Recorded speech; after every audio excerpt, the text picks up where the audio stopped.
그래서 요걸 한번 계산을 해보면은 주당 2218원 정도의 가격이 형성이 되는 거예요. 그러면은 지금의 주가 한번 보면은 답이 나와 있는 거겠죠.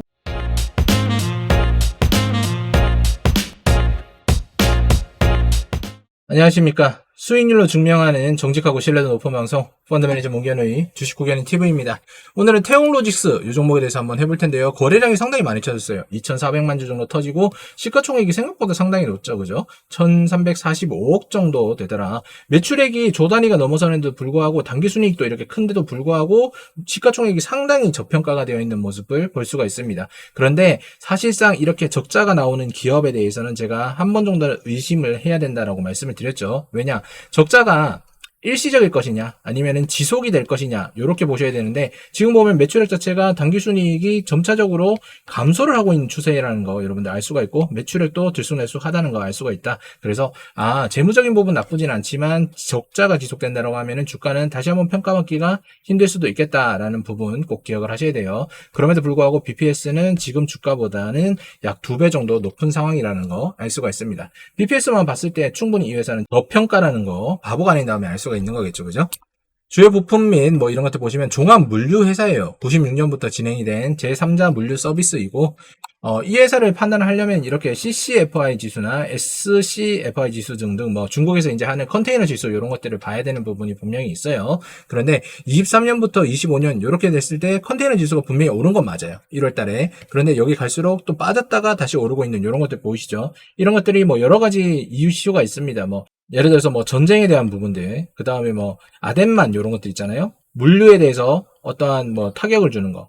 배는 한정되어 있는데 만약에 희망봉이나 이런 것으로 통해서 돌아서 가게 된다라고 하면은 시간이 오래 걸리잖아요. 그러면 요 배가 100대 있을 때 짧은 거리를 갔을 때랑 100대 있을 때 먼 거리를 갔을 때랑 수요 자체가 달라지니까 이런 컨테이너 지수가 올라간다라고 생각을 하시면 되고 이런 부분에 대해서 여러분들이 꼭 생각을 해보시고 진행을 하셔야 돼요. 다만 안타까운 것은 어떤 거냐, 물류 회사들은 이런 부분에 대해서 즉각적인 대응을 하기가 쉽지가 않겠다는 부분이 되는 거겠죠. 그래서 이렇게 매입 현황 이렇게 보시면 24년도보다 지금 해상 운송료가 훨씬 더 올라갔다는 걸 볼 수가 있어요. 곱하기 1을 했을 때는 요거보다 올라갔잖아요. 이 말은 무슨 말이냐면 원가 자체가 올라갔다라고 봐도 나쁘지가 않은 상황이 되는 거겠죠. 그래서 이런 부분들이 쌓여서 적자로 이어질 수 있는 가능성이 상당히 높아졌다라고 봐도 나쁘지 않습니다. 매출 실적 보시면은 이렇게 해양물류 뭐 이런 것들이 곱하기 1을 했을 때 전년도보다 높아졌지만 원가도 올라갔기 때문에 상대적으로 적자가 일어날 수밖에 없었던 그런 부분이고요. 아까도 말씀드린 대로 즉각 대응이 쉽지 않다라는 거 꼭 기억을 하셔야 됩니다. 그래서 이런 부분 보시면 되는 거겠죠. 그죠? 매출원가 이런 부분 다 보시다 보면은 판관비 부분, 전기 대비해가지고 매출액도 거의 비슷한 부분으로 났는데 판관비 부분이 조금 더 많이 계상이 된 거를 알 수가 있더라. 그래서 플러스 나는 부분과 적자 나는 부분이 요 경계선상에 있는데 어떤 식으로 움직이게 될지 우리들은 조금 더 지켜봐야겠다는 거 꼭 기억하셔야 됩니다. 물론 유가적인 부분이나 이런 것들도 고려를 하셔야 돼요. 왜냐? 유류가 비싸면 비쌀수록 배를 갖다가 천천히 몰거든요. 천천히 몬다는 말은 어떻게 되는 거죠? 이렇게 되면은 운송료 자체가 다시 올라갈 수밖에 없고 그 다음에 뭐 유가 자체가 올랐기 때문에 운임 자체가 올라가면 회사에 또 악영향을 줄 수 있고 이런 부분들이 다 있다는 거 꼭 기억하셔야 됩니다. 어쨌거나 최근에 있었던 변동의 폭은 이렇게 디오션 손을 잡고 SK 오션 플랜트를 공동 인수한다. 이런 식의 기사가 났기 때문에 태용 로지스가 이제는 물류뿐만 아니라 어떠한 조선 쪽으로도 어떤 그 사업의 방향을 한번 틀어보는 게 아니냐라는 생각이 드는 거죠. 그죠? 국내 PDF 이렇게도 있고 인수가를 갖다 4천억 후반 정도에 써냈다라고 하죠. 기사 내용 한번 보시면 국제 물류 주선 기업 태용 로직스가 디오션 자산운용과 손잡고 SK 오션 플랜트 공동 인수에 나선다라고 되어 있죠. 그죠? 여기 디오션은 강덕수 STX 그룹 전 회장과 측근이 설립한 신생 사모펀드 운용사다 이렇게 되어 있는 겁니다. 그래서 결국에 여기 컨소시엄은 4천억 원대 후반을 제안했다라고 되어 있죠. 가격 자체가 경쟁사였던 어플마크 캐피탈에서는 4,500억 정도로 제안을 했었기 때문인 겁니다. 그래서 후반과 4,500억 차이 해봤자 400억 정도잖아요. 그죠? 요 정도라는 건데, 그래서 요거를 한번 계산을 해보면은 주당 2218원 정도의 가격이 형성이 되는 거예요. 그러면은 지금의 주가 한번 보면은 답이 나와 있는 거겠죠. 그죠? SK 오션 플랜트 가격을 한번 보면은 18,900원으로 마무리가 되었습니다. 시가총액이 1조 1,374억 원이고요. 거래량 오늘 좀 많이 터졌지만 어쨌든 매출액 자체가 들쑥날쑥해요. 그죠? 여기서는 50% 정도 신장을 하고 여기서는 또 한 30% 정도 마이너스 역성장을 하고 올해는 조금 더 수치가 좋긴 하지만 이런 부분들 보면은 매출액은 상당히 적겠다라는 거 알 수가 있는 거죠. 매출액에서 당기순이익이 적겠다라고 얘기를 할 수 있는 거죠. 그죠? 재무 부분은 좋긴 하지만 어쨌든 간에 지금 BPS가 주가보다 훨씬 더 낮은 상황이다라는 거 알 수가 있습니다. 그러면은 우리가 기본적으로 이런 제조업을 샀을 때 대부분의 PBR이 1 미만인 게 많잖아요. 1 미만일수록 좋은 건데 지금 이거는 딱 봐도 1 이상으로 올라갔다. 그만 상대적으로 주가의 가격대가 높구나라는 걸 알 수가 있습니다. 어쨌거나 이 회사의 뭐 보유지분 이런 것들은 뭐 문제 없겠죠. 국민연금까지 들어왔으니까 크게 뭐 걱정할 회사는 아니라는 거 아실 수가 있겠고요. 제품 및 서비스 보시면 해상풍력과 그 다음에 여기 특수선 요런 거에 두 개 거의 몰빵이 되어 있는 거 알 수가 있는데 특수선도 방산 및 관공선 제조 요런 식으로 가는 거예요. 그렇지만 사실상 이게 건조를 하는 부분이 얼마나 회사에 이익을 줄 수 있을지에 대해서는 향후 수주 부분에서 많은 그 모습이 보여야 할 것 같고요. 그리고 약간 조금 아쉬운 부분이 있다라고 하면은 태용로직스 같은 경우에는 아까 어떤 사업을 진행을 했었죠? 물류 사업을 진행했잖아요. 물류 사업이란 건 아까도 여러분들 보셨지만 컨테이너 지수가 나왔었던 거였기 때문에 컨테이너선 이런 부분에서 만약에 조선사를 인수를 했다라고 하면 플러스 되는 부분이 있을 텐데 지금 보시면 여기 특수선은 방산과 관공선 건조 이렇게 되는 거거든요. 그래서 이게 과연 시너지가 얼마나 날 것인가? 인수 가격이 올라가게 된다라고 하면 인수가 과연 될 것인가에 대한 고민도 분명히 필요하다라고 생각이 됩니다. 그 다음 기본 주당 수익 보시면은 올해 지금 전년도 대비해가지고 거의 한 2배치의 성장을 보여주고는 있지만 아까도 보신 대로 4,000억 후반에 4,900억이라고 칩시다. 요 정도 가격에서 인수를 하려고 의향서를 내고 있다라는 건데 여기서 만약에 플러스가 나올 것 같으면은 주가는 조금 더 올라갈 수가 있겠죠. 그렇지만 그렇지 않다라고 하면은 떨어지게 되는 거고 만약에 이 인수 의향서가 더 올라가게 된다라고 하면은 어떻게 되겠습니까? 아까 태용 로직스 자체가 부담해야 되는 현금적인 부분, 재무적인 부분이 부담이 많이 되겠죠. 그러면 결렬이 될 가능성이 높겠다라는 거 여러분들이 꼭 기억을 해 두셔야겠습니다. 자, 보시면은 뭐 여러 가지 글들이 있죠. 그죠? 이제 강덕수가 집권하는 거야. 뭐 여러 가지가 있는데, 자, 조선주. 이제 야는 풍력이 아니라 조선주다. 이렇게 되어 있는데, 풍력 쪽으로도 한 40% 정도의 그래도 비중이 있기 때문에 조선주를 확 넘겼다라고 보기에는 애매한 것 같아요.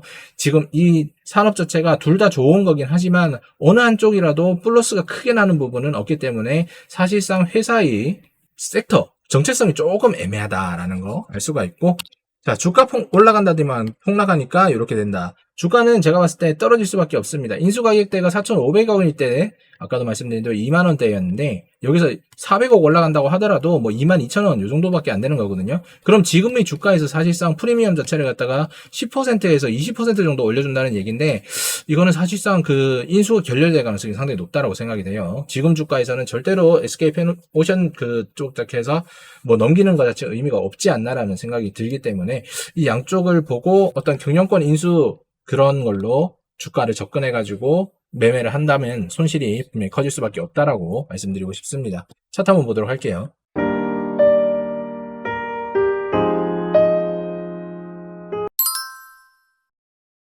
자, 태용로직스 차트를 한번 보면은, 야, 이게 이런 머리에 이렇게 올라온 것도 되게 많죠. 여기 물렸던 사람들이 뭐 어떤 테마가 있을 때마다 올라갔나 봐요. 테마가 있을 때마다 올라갔는데, 이런 부분들 계속 지속적으로 이제 이탈을 하는 모습 보여주고 있고요. 오늘은 뭐 어떻게 되는지 모르겠지만, 어쨌든 간에 매출액 따라서 적자가 이어지니까 주가는 지속적으로 우하향을 하더라라는 거 알 수가 있죠. 여기가 정점이었는데, 이런 식으로 계속 빠져나가고 있는 그런 모습.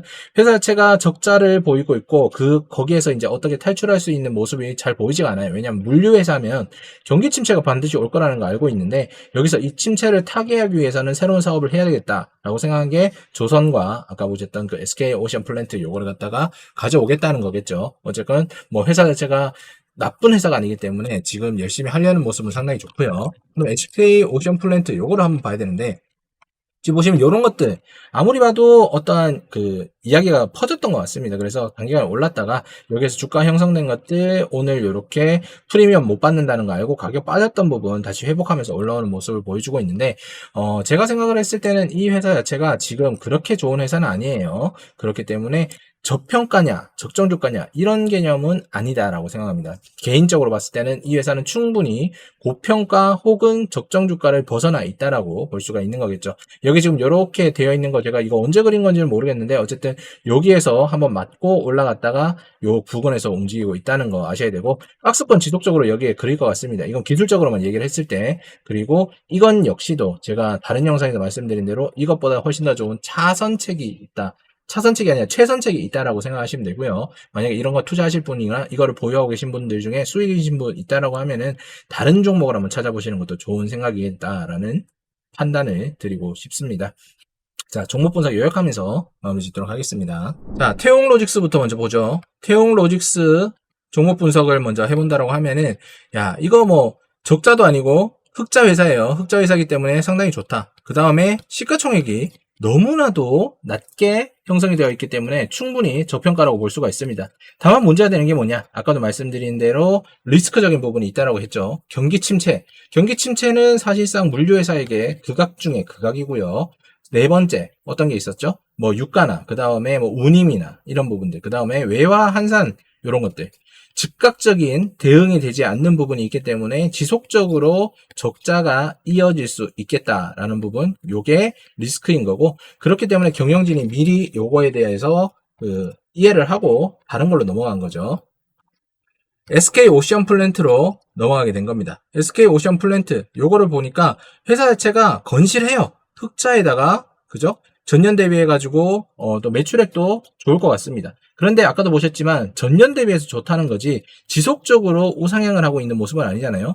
요런 식으로 가고 있다는 거잖아요. 그러면은, 분명히 이 회사 자체에서 어떠한 사업적인 부분에 대한 지속성이 이어질 것이냐에 대한 문제를 한번 생각을 해봐야 되는 거겠죠. 그래서 봤더니, 해상도 있고, 해상풍력이죠. 풍력 부분도 있고, 그 다음에, 조선 부분도 있는데, 조선은 우리나라에서 가장 경쟁력이 뛰어난 LNG를 만드는 회사가 아니고 뭐 방산이나 아까도 보셨다시피 뭐 관공급 뭐 이런 것들을 만들잖아요. 그렇기 때문에 사실상 여기에 수주가 몰릴 경우에는 다른 회사들은 올라가도 여기는 올라가지 않을 가능성이 높다라고 생각이 되고, 해상풍력은 또 여기 두 개 사업 자체가 애매하기 때문에 해상풍력에만 특화되어 있는 기업에 수주가 몰릴 가능성이 상당히 높다라고 말씀을 드리고 싶은 거죠. 그래서 정체성이 조금 애매하다라는 부분, 이런 것들이 있기 때문에 아무래도 인수하는 주체 측에서 이 회사 자체를 갖다가 낮게 프리미엄을 깔 수밖에 없다는 거 꼭 기억을 하셔야 돼요. 그러니까 4,500에 의향사를 내고 4,900에 다시 한번 내고 이런 식으로 가는 거죠. 사실상 뭐 다른 기업 같으면 어떠한 정체성이 분명한 회사에 있다라고 하면은 매출액 대비해서 여기에 있는 프리미엄 이상 훨씬 더 줘야 되는 게 맞다라고 생각이 됩니다. 그래서 차라리 이런 종목들 두 개를 사실 바에야 여러분들이 판단 잘 하시고 다른 종목으로 보시는 것도 훨씬 더 좋겠다라는 생각이 듭니다. 여러분들이 제가 말씀드린 종목들 외에 차선책을 찾기가 힘들다고 하시면요, 문견호가 진행하고 있는 구글 멤버십이나 유튜브 내에서 가입을 하시면 되고요, 문견호가 진행하고 있는 주식 강의, 스터디 클럽을 통해서 여러분들 인사이트를 넓혀보시는 것도 상당히 좋습니다.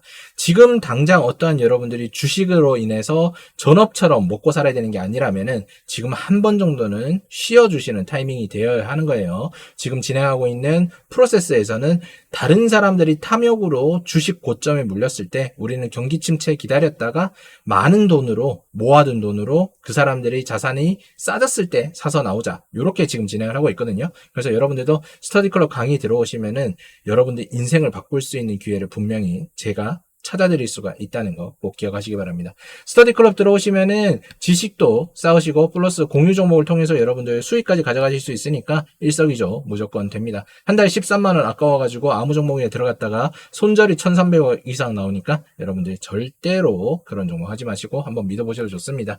오늘 좀 영상이 좀 길었어요. SK 오션 플랜트, 그 다음에 태용 로직스의 시너지 여러 가지를 생각해 봤을 때 태용 로직스가 사실상 인수할 가능성은 상당히 낮다라고 생각이 되지만 여러분들 현명하게 판단을 해보시고 추후의 사정 보시면서 한번 대응해 보시기 바랍니다. 오늘도 시청 감사드립니다.